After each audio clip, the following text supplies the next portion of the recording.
bagian si Vygotsky ya.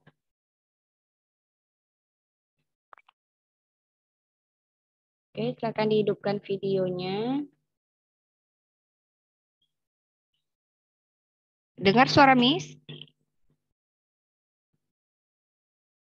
Dengar, Miss. Oke. Nah, sekarang kita melanjutkan kepada teori perkembangan kognitif menurut si Vygotsky. Nah, si Vygotsky ini orangnya. Dia keturunan Yahudi, lahir di Rusia. Dia pertama seorang guru, tapi kemudian pada usia 28 tahun dia tertarik dengan psikologi, kuliah lagi. Jadi dia sampai menulis dengan Psychology of Art. Tapi kemudian dia meninggal pada usia 37 tahun. Makanya fotonya muda. Sedangkan si Piaget tadi dia sudah sangat tua dan meninggalnya pun pada usia tua. Nah, dia terkenal karena melakukan kritik terhadap teori si Piaget. Oke. Menurut si Vygotsky, budaya dan komunitas dalam artian interaksi sosial si anak itu sangat memiliki peran penting dalam proses pembelajaran si anak tadi. Vygotsky mengatakan bahwa pikiran dan intelijensi pola pikir seseorang bukanlah milik dia sendiri, dalam artian tidak bisa terbentuk dengan sendirinya tanpa ada pengaruh dari budaya dan sejarah di mana anak itu tinggal. Oke, yang lain silakan dihidupkan videonya ya, biar bisa saya tahu orangnya hadir apa tidak. Kemudian mempelajari perkembangan bahasa dan pikiran. Pengetahuan adalah internalisasi dari aktivitas sosial. Internalisasi proses dari aktivitas sosial dia itu kemudian bisa berbuah menjadi pengetahuan. Pendekatan konstruktivisme, yaitu perkembangan kognitif seseorang di samping ditentukan oleh individu sendiri secara aktif, juga oleh lingkungan sosial. Jadi, secara seperti kita jelaskan tadi, bahwa perbedaan yang paling mencolok antara si Piaget sama si Vygotsky itu ada di bagian tentang pengaruh sosial, lingkungan, masyarakat terhadap perkembangan si anak. Si Piaget tidak melihat ada pengaruhnya di situ, sedangkan si Vygotsky menilai pengaruh sosial itu sangat penting. Hampir mendekati pengaruh si anak itu sendiri kayak gitu. Kemudian seorang kontekstualis, perilaku seseorang ada karena situasi tertentu atau konteks-konteks keseluruhan yang ada pada saat perilaku terjadi. Maksudnya kenapa seseorang anak bisa bersikap seperti ini? Misalkan anak itu rewel, cengeng. Kenapa dia bisa jadi seperti itu? Menurut si Vygotsky ya, karena dia dimanjakan di rumahnya. Makanya ketika dia punya masalah, dia sikit-sikit menangis, rewel. Beda dengan anak yang ketika dia di rumah tidak dimanjakan, ketika dia punya masalah, dia cenderung tidak serewel anak yang dimanjakan. Nah, pengaruh pola asuh orang tua dimanjakan atau tidak itu sangat mempengaruhi bagaimana perilaku si anak tadi. Nah, itu menurut si Vygotsky. Kenapa harus sesuai konteks? Karena tidak mungkin seseorang bereaksi atau berperilaku terlepas dari konteks. Pertama, konteks itu apa? Pengetahuan yang ada dalam otak kita berasal dari luar atau dari orang lain. Nah, kalau menurut si Piaget tadi, pengetahuan itu ada, pertama kita dapat, terus ada skemata, ya kan? Ada pengetahuan yang sudah ada. Nah, pengetahuan selanjutnya itu dia timbal balik dengan pengetahuan yang sudah ada. Kalau dia sesuai, maka dia masuk dalam ranah akomodasi. Kalau dia tidak sesuai, maka dia masuk dalam ranah lain yang beberapa ada proses ekuilibrasi ala macam-macam tadi. Sedangkan menurut si Vygotsky, pengetahuan tadi itu berasal dari dunia luar, dari lingkungan luar. Kita nggak bisa dapat pengetahuan sendiri, tapi dengan adanya orang tua yang mengajarkan kepada kita, dengan adanya lingkungan yang mengajarkan kepada kita, makanya pengetahuan kita itu terbentuk sesuai lingkungan. Contoh, kalau di Indonesia, di budaya timur khususnya, kalau kita pegang sesuatu pakai tangan kiri itu tidak sopan, ya kan? Bisa kita makan pakai tangan kiri, itu tidak sopan. Tapi di dunia barat, kiri kanan itu tidak ada beda. Jadi mereka kadang makan pakai tangan kiri dan itu biasa aja. Nah, itu sopan tidak sopannya itu berdasarkan di mana budaya si anak tadi dibesarkan. Nah, itu menurut si Vygotsky. Konsep dasar teori Vygotsky, budaya membuat mental tools yang mengubah kerja mental kita sebagaimana peralatan fisik mengubah pekerjaan fisik kita. Nah, budaya di mana lingkungan tadi mengubah pola pikir kita seperti pisau yang bisa membentuk barang itu menjadi bulat, menjadi bentuk love, menjadi bentuk peta. Kayak kita pakai pisau, potong agar-agar, kayak gitulah budaya mengubah mental kita menurut si Vygotsky. Jadi budaya itu sangat pengaruhi kayak gitu. Melalui pendidikan dan percakapan informal dan formal, orang dewasa menyampaikan bagaimana budaya berespon dan berinteraksi terhadap dunia. Jadi mental seseorang, pemikiran seseorang sangat dipengaruhi di mana pendidikannya, di mana budayanya, bagaimana lingkungannya. Bukan si anak itu sendiri. Nah, kalau si Piaget tadi dia melihat perkembangan tadi berdasarkan anak itu sendiri gitu. Jadi menurut si Vygotsky, terlepas anak itu usia berapa, mau dia usia 2 sampai 7 tahun, mau dia usia 10 sampai 11 tahun, semua anak akan memiliki pola pikir yang dipengaruhi oleh budayanya. Dia tidak melihat perbedaan anak tadi berdasarkan usia, berdasarkan level dianya. Jadi ada sistem mediasi, mediated activity. Help us do mental work called mental tools. Tools help us do physical work. Jadi di sini proses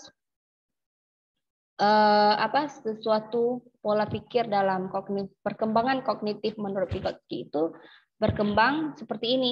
Adanya sains, adanya ilmu baru dari luar, atau dia bisa pakai dengan sains. Sains itu kan tanda-tanda seperti itu, kemudian masuk ke dalam kepala kita, kemudian kita berpikir, ini menjelaskan kita bagaimana mental work itu bekerja. Kemudian tools, barang-barang di sekitar kita membantu kita untuk mengerjakan pekerjaan fisik.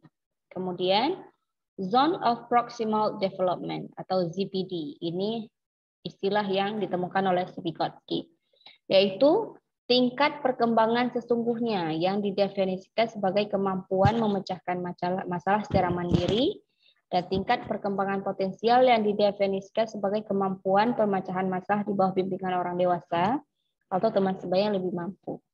Jadi di sini seseorang anak itu bisa mempunyai ZPD tadi. Pertama dia punya kemampuan dari diri dia, kemudian adanya bimbingan dari orang dewasa atau teman sebaya yang lebih mampu. Jadi ZPD itu dia bagi menjadi 2 tingkat. Pertama ada actual development, batas di mana seseorang dapat melakukan tugasnya sendiri tanpa bimbingan orang lain. Kemudian ada potential development, batas di mana seseorang melakukan tugasnya dengan bantuan orang lain yang lebih kompeten. Jadi menurut si Vygotsky, bimbingan, mentoring, atau fasilitator dari orang lain itu sangat penting dalam perkembangan si anak dalam belajar dan membuat tugas, dalam memecahkan masalah. Nah, itu sangat penting. Jadi dia bagi menjadi 2, seorang anak itu baru dia bisa mandiri ketika dia punya actual development. GPD-nya itu sudah sampai ke actual development. Yaitu dia bisa mandiri ketika dia bisa melakukan segala sesuatunya sendiri. Contoh, usia anak SMP yang tinggal di pesantren dengan yang tinggal di rumah itu berbeda ya. Tinggal di pesantren dia harus mengurus dirinya sendiri. Dia harus cuci baju sendiri, setrika baju sendiri, bangun tidur sendiri, makan sendiri tanpa ada susu. Jadi usia anak SMP yang tinggal di pesantren dengan yang tinggal di rumah, secara kemampuan GPD-nya itu akan lebih tinggi anak yang di pesantren ketimbang anak yang tinggal di rumah. Karena perkembangan sosial pengaruh lingkungan sosial pesantren dengan lingkungan di rumah itu berbeda. Kalau di rumah dia semuanya difasilitasi. Baju dicucikan, baju digosokin, masak dimasakin, nggak bangun dibangunin. Jadi anaknya cenderung bergantung. Makanya dia lebih banyak berada pada potential development, masih butuh dengan bantuan orang lain. Anak di rumah itu hanya membantu kalau mamanya nyuci dia paling jemurin aja atau gosokin aja atau udah digosok masukin ke lemari aja. Dia hanya mengerjakan sebagian dari tugas-tugas yang seharusnya dia kerjakan sendiri semuanya.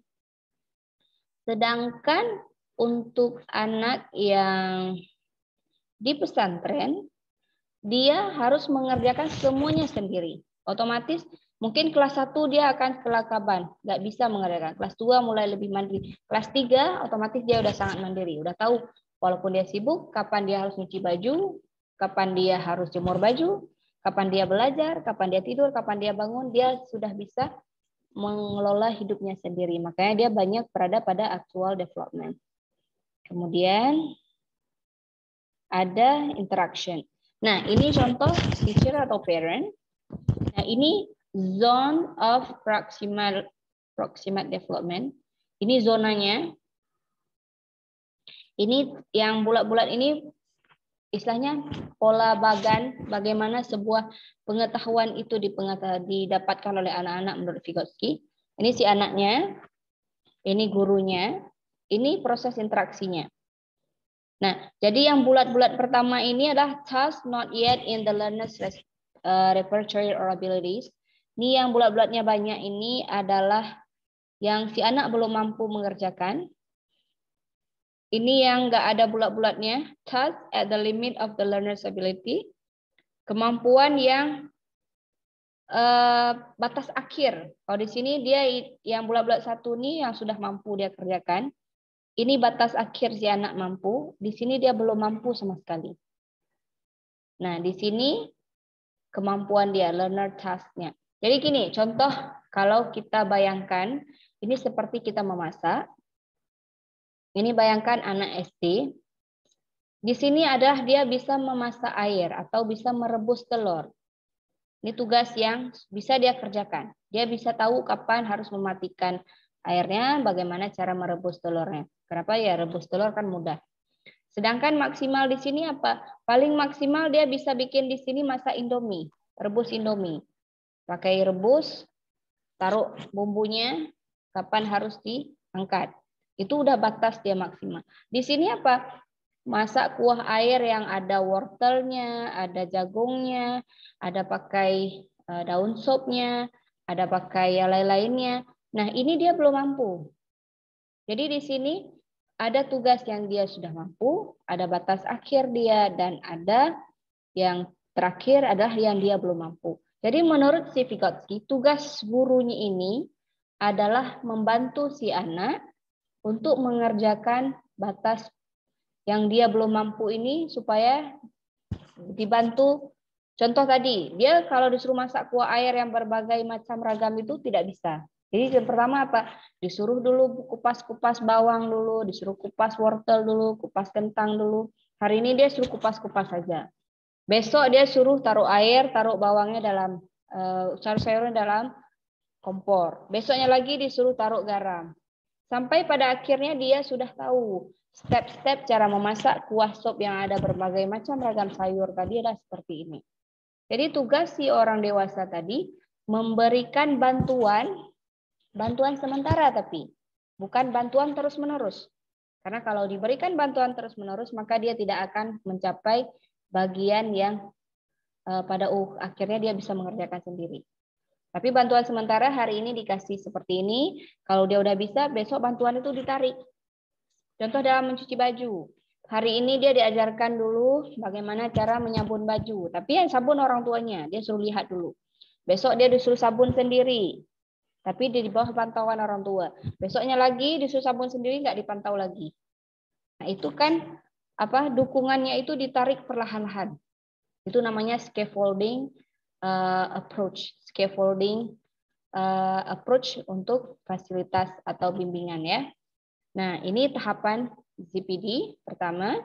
Assistance from more knowledgeable other capable peer adults. Kemudian assistance from self, prior knowledge or research, automatization atau practice, trial and error, stage 4, deautomatization. Nah, di sini Tahap pertama, dia diberikan asisten, diberikan bantuan oleh orang yang more knowledgeable daripada dia, apakah itu peer, kawan sebaya, ataupun orang dewasa. Kemudian dia diberikan assistance from self. Pertama dia kan belajar dari orang lain. Kemudian dia belajar dari diri sendiri, dari ilmu yang sudah orang lain kasih. Contoh kalian belajar memasak. Bagian step pertama, kalian nanya resep dulu sama orang lain. Dari kabarin sama orang resepnya ini. Kalian tulis resepnya. Kalau nggak tulis lupa. Oke, udah ditulis. Di bagian kedua, ketika kamu memasak, kamu melihat lagi resep yang sudah kamu tulis. Ini assistant from self. Yang udah kamu tulis, yang udah kamu ingat, kamu lihat lagi. Sambil memasak, sambil lihat resep. Di bagian ketiga, kamu sudah mulai praktis tanpa resep. Mulai coba-coba, oh ini kalau salah seperti ini. Oh ini asin, berarti kebanyakan garamnya. Berarti yang kamu tulis di resep tadi salah. Kamu kecilin jumlah garam. Atau tambahin, oh kayaknya kurang manis, harus taruh gula lagi. Nah, kemudian di bagian terakhir, the automatization, itu seperti orang tua kita memasak. Seharusnya menu kuah pliu itu ada ini, ada ini, ada ini. Suatu hari ternyata tidak ada biasanya ditaruh udang kecil-kecil, di rumah cuman ada udang sabu. Orang tua langsung, oh ini udang sabu bisa masuk. Nggak perlu, kalau kita yang baru belajar kan harus strict to resep ya kan. Kalau beda sama resep langsung, ini nggak cukup bahan, nggak bisa masak. Nah orang tua kita dengan bahan apa yang ada di rumah, karena udah biasa memasak, langsung bisa menjadi menu baru. Nah itu masuk dalam udah otomatis istilahnya kalau bahasa Indonesia. Nah, scaffolding kayak tadi, bantuan sementara yang saya bilang yang diberikan oleh orang tua, guru, orang yang lebih tua atau teman yang lain sampai si anak mampu mengerjakan tugasnya sendiri. Kemudian secara bertahap bantuan tadi dihilangkan. Jadi kayak tadi kalian ketika belajar memasak itu dalam sehari 2 hari itu dipantau sama mak kalian. Jangan salah taruh, jangan salah hidupin kompor, jangan salah ini. Tapi ketika dilihat kalian sudah mulai mampu, maka orang tua kalian tidak lagi memantau bagaimana kalian memasak. Nah, tidak lagi memantau inilah proses menarik bantuan tadi. Pertama kalian dikawanin di situ. Kedua dilihat aja, oke mana bisa. Tapi nggak dibantu lagi, cuma dilihat. Yang ketiga, dilihat pun tidak lagi. Nah, itu bantuan tadi itu ditarik perlahan-lahan. Tidak boleh juga ditarik sekalian. Kalau ditarik sekalian, siswanya itu terkejut. Misalkan hari pertama, mama kalian di samping kalian. Ngajarin cara potong, ngajarin cara masak, semuanya. Hari kedua langsung ditinggalin sendiri. Kalian pasti juga tidak akan bisa memasak. Karena takutlah hidupin kompor lah. Ini garam seberapa banyak lah. Ini seberapa lah. Nah, tapi ketika dia masih di hari kedua berdiri samping kalian, paling tidak kalian misalnya kayak gini, Mak ya. Angguk senyum-senyum aja kalian sudah merasa itu dipantau atau diberi bantuan. Tapi ketika hari ketiga mamanya sudah tidak ada lagi di samping, kalian sudah siap. Karena merasa, oh sudah bisa.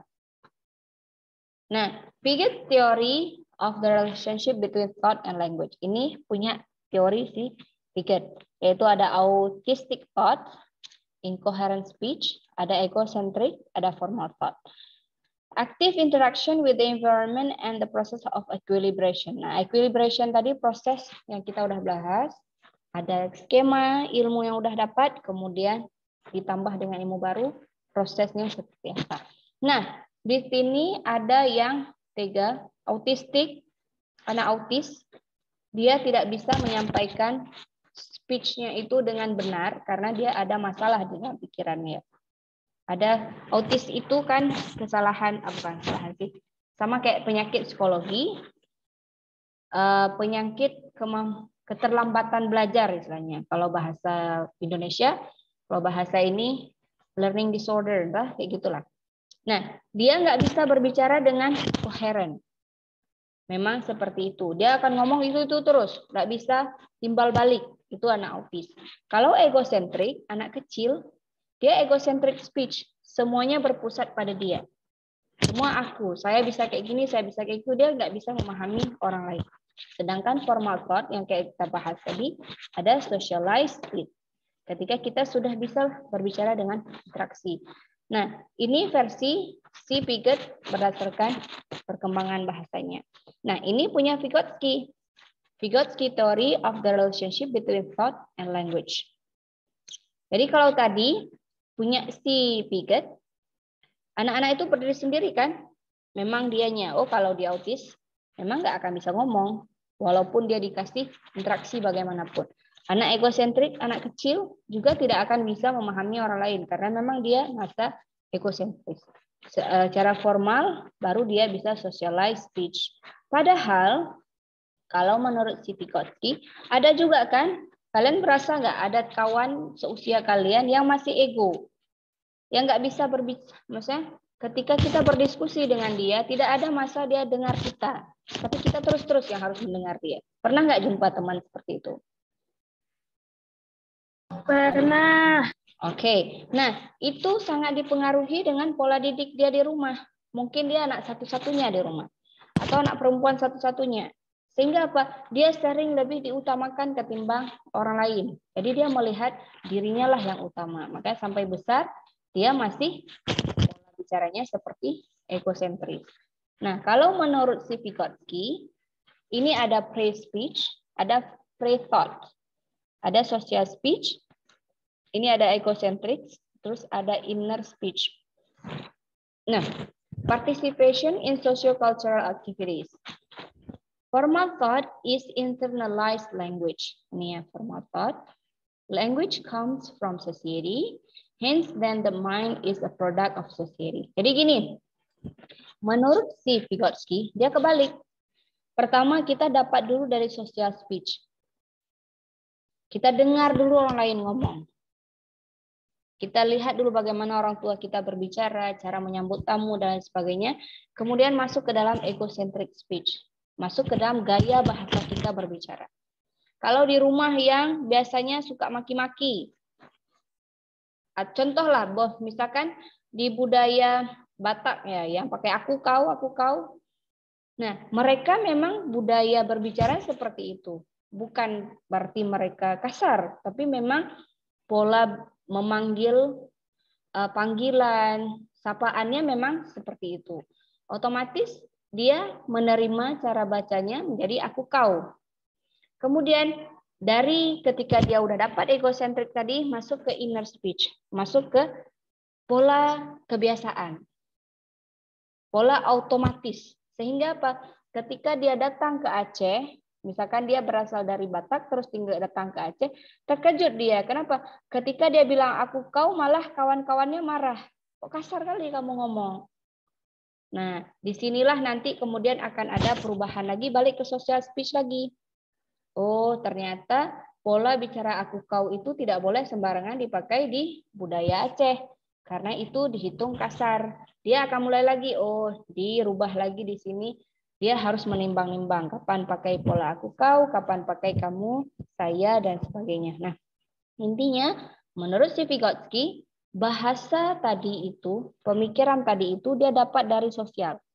Jadi sosial dulu, kemudian egosentris, kemudian baru inner speech.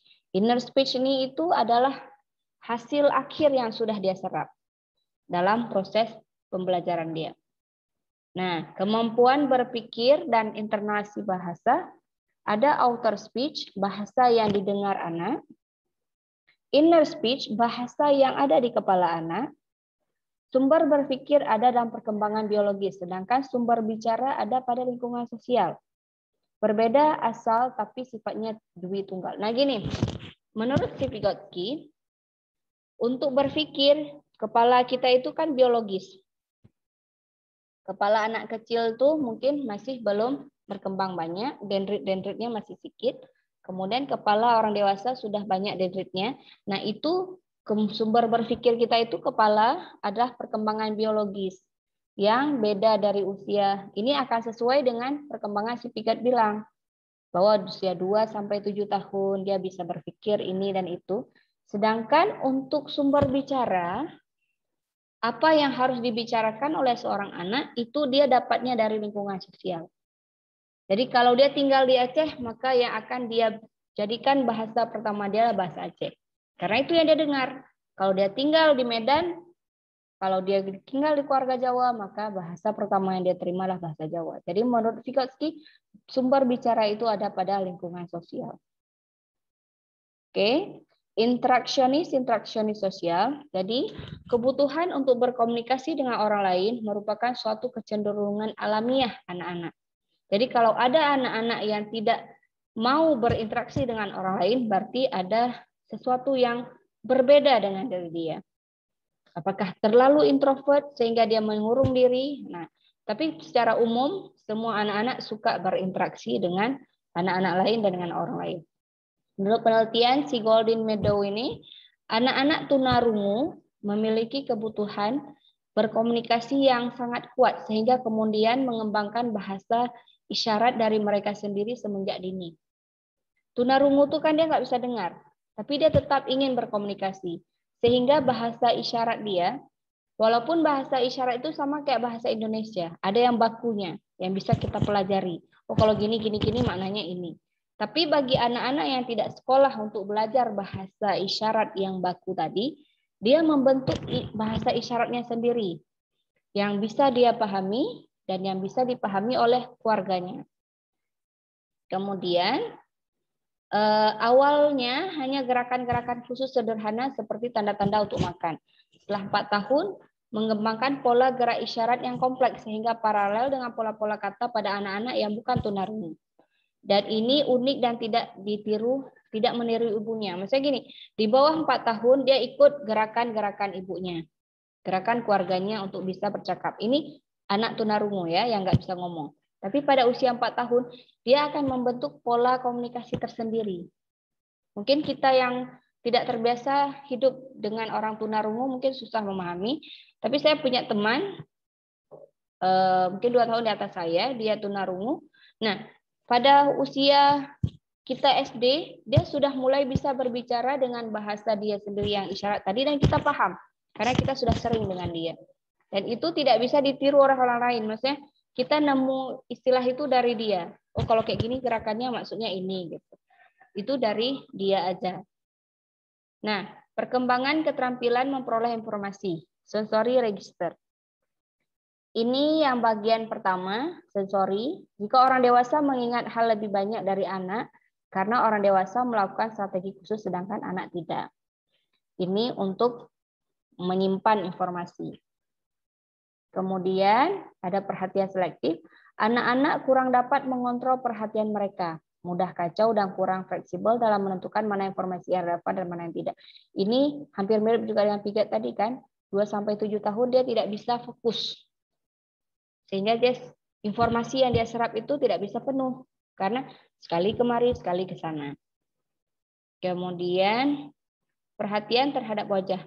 Ada kecenderungan pemberian makna yang meningkat pada bagian wajah yang dilihat bayi seiring dengan perkembangan kognitif anak. Mulai dari bagian tertentu saja, kemudian mata ibu memiliki posisi yang lebih bermakna. Mata nilai sosial penting dalam interaksi sosial. Maksudnya gini, anak-anak itu mulai dari bayi sampai besar, dia fokusnya itu tidak sama semuanya. Ketika dia bayi, dia suka lihat rambut ibunya. Berarti rambutnya aja dia lihat. Sampai ketika dewasa dia mulai akan melihat dengan lebih luas. Short term memory,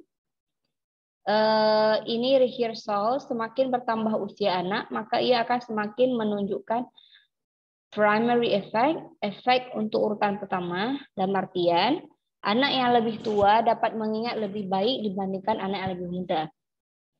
Item awal diingat lebih sering dibanding item di tengah. Kalau kita suruh menghafal seorang anak 10 kata, maka kata pertama dan kedua itu lebih akan bisa dihafal ketimbang kata ketiga sampai ke 10. Dan anak dengan usia lebih tua lebih mampu menghafal daripada anak yang usia lebih kecil. Karena usia lebih kecil dia butuh pengulangan. Nggak bisa dikatakan, oke, sekarang hafal. Sekali ucap langsung bisa dihafal. Nggak bisa. Anak-anak kecil itu butuh pengulangan. Jadi kalau kalian mengajarkan anak-anak usia dini, maka kalian harus mengajarkan berulang-ulang dengan jumlah kata yang sedikit. Karena kata-kata di awal itu akan lebih dia ingat ketimbang kata-kata yang terakhir. Jadi nggak bisa sekali ajar kepada anak itu sampai 20 kata. Oke. Strategi mengingat anak-anak akan semakin baik dan terorganisir seiring dengan perkembangan usia. Ini udah pasti. Kemudian cara dia mengatur memorinya, keberadaan faktor lain selain rehearsal, selain cara kita mengajarkan tadi dalam usaha perkembangan anak adalah mengingat item kata-kata yang berhubungan. Lebih baik daripada yang tidak berhubungan. Maksudnya kayak ini, hari ini kita mengajarkan semuanya tentang kata benda yang ada di sekitar kita. Itu kan saling berhubungan. Yang bisa dilihat langsung ada kursi, ada meja. Besok kita ngajarin dia kata kerja. Kan saling berhubungan bahwa itu bekerja.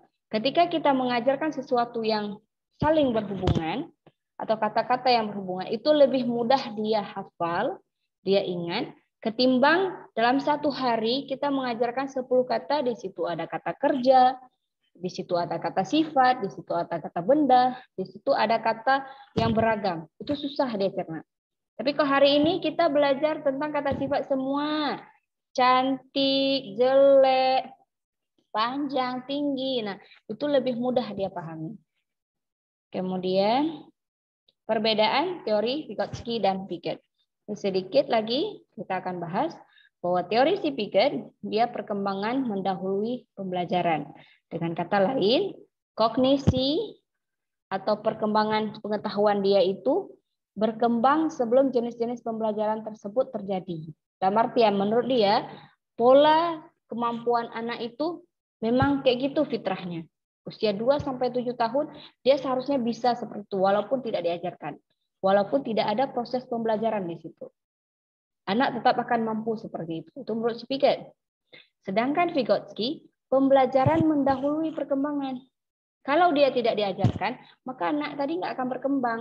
Perkembangan yang kita inginkan dia bahwa di usia 5 tahun dia bisa membaca, di usia 7 tahun dia bisa berbicara, di usia 7 tahun dia bisa sholat, itu tidak akan pernah bisa dilakukan kalau tidak diajarkan. Itu menurut si Vygotsky. Jadi bagi Vygotsky, pembelajaran melibatkan perolehan tanda-tanda melalui pengajaran dan informasi dari orang lain. Perkembangan melibatkan internalisasi anak terhadap tanda-tanda ini sehingga sanggup berpikir dan memecahkan masalah tanpa bantuan orang lain. Jadi, menurut si Piaget, diajarin nggak diajarin, anak itu tetap berkembang sesuai usia. Menurut Vygotsky, dia butuh diajarkan, butuh dilatih oleh orang-orang lain yang lebih mampu, supaya pada akhirnya dia akan mampu sendiri. Ketika dia udah mampu, maka disitulah dia berkembang. Kemudian, habis. Ada yang mau bertanya? Ada yang bingung? Waktu kita mungkin sekitar 7 menit lagi. Ada yang ingin bertanya? Ada? Ini sudah saya rekam, nanti akan saya upload juga lagi di YouTube. Ketika kalian bingung, nanti kalian bisa ulang lagi. Intinya, seperti tadi, bahwa anak itu dia punya perkembangan usia secara mental, secara fisik, dan dia juga butuh interaksi sosial. Itu seharusnya yang dipelajari atau hasil penelitian dari orang-orang terkini. Bahwa sebenarnya teori si Piaget sama teori si Vygotsky itu tidak saling bertentangan, tapi sebenarnya dia saling mendukung. Dengan kita memahami perkembangan anak secara fisik berdasarkan usia, kita tahu bahwa stimulus-stimulus apa yang harus kita berikan sesuai usia dia. Jadi ketika dia berkembang secara usia, kita sesuaikan stimulusnya sesuai usia, maka dia akan berkembang, akan lebih mampu ketimbang anak-anak yang tidak distimulus. Beda juga dengan kalau kita tidak tahu tahap perkembangan anak, stimulus yang kita berikan itu bisa jadi bertentangan. Sehingga bukan membuat siswa itu berkembang, malah membuat dia jatuh. Seperti yang kemarin pernah terjadi, anak-anak yang belum menguasai satu bahasa ibu diajarkan berbagai macam bahasa, ujungnya bukan dia bisa banyak berbicara dalam banyak bahasa, tapi malah ujungnya tidak bisa bahasa apapun. Jadi speech delay. Nah, ada yang bertanya? Minggu depan, jika saya sempat dalam minggu ini, maka saya akan merekam sendiri, maksudnya karena minggu lalu kita belum masuk. tentang bagaimana perkembangan bahasanya. Hari ini kan kita fokus dari perkembangan fisiknya, perkembangan pola pikirnya. Kalau nanti kita akan fokus pada proses perkembangan bahasa pada anak-anak. Jadi nanti ketika kalian sudah masuk di bagian kalian yang menjelaskan, maka kalian sudah punya pijakan masing-masing. Ini tidak ada yang bertanya? Oke, Sri Soleha. Gini kan, Mem. Ya. Yang di Zoom sebelumnya.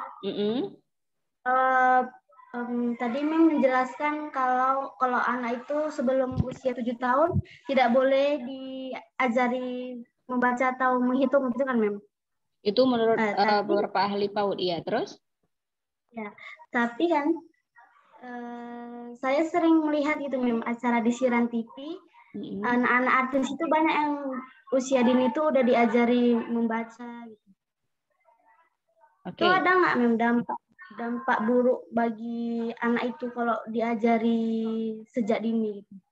Oke.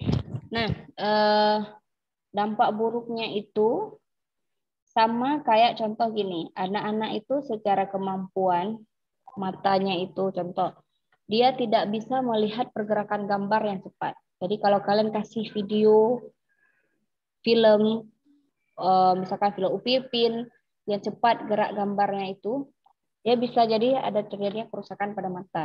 Makanya dibilang anak-anak usia 1-2 tahun kalau bisa jangan nonton HP. Kenapa? Karena gambar di video kan cepat dia bergerak. Sedangkan di buku gambarnya kan satu-satu ya.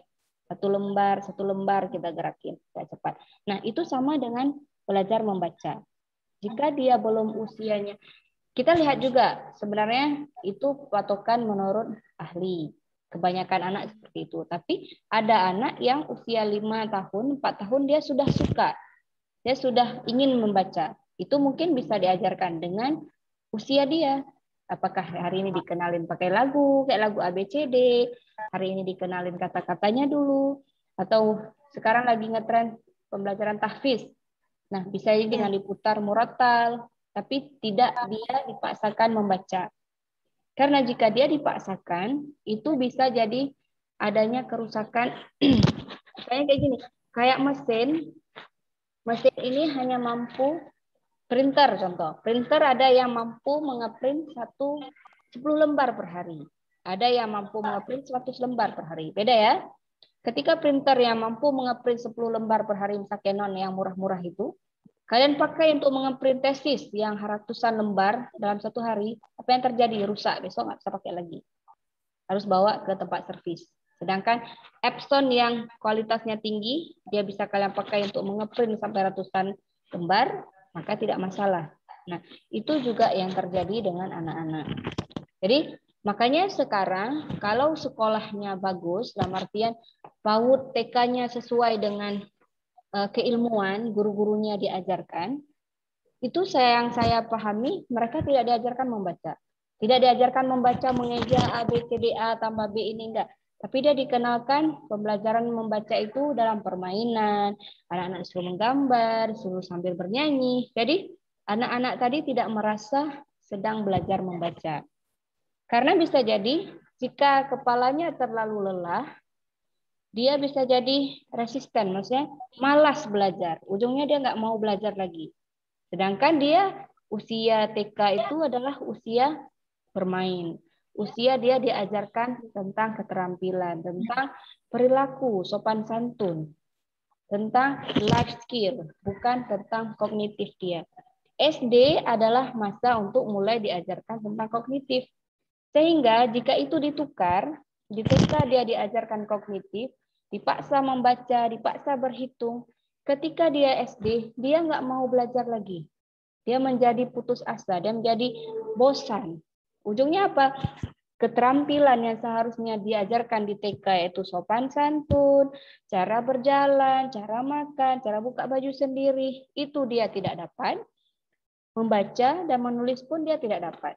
Nah, ini terjadi kesenjangan di mana ketika anak SD hari-hari ini tidak bisa masuk SD kalau tidak bisa membaca. Syarat masuk SD harus bisa membaca. Jadi kelas 1 SD, guru menganggap anak sudah harus bisa membaca. Di TK tidak boleh diajarkan membaca. Terus anaknya belajar di mana? Ya kan?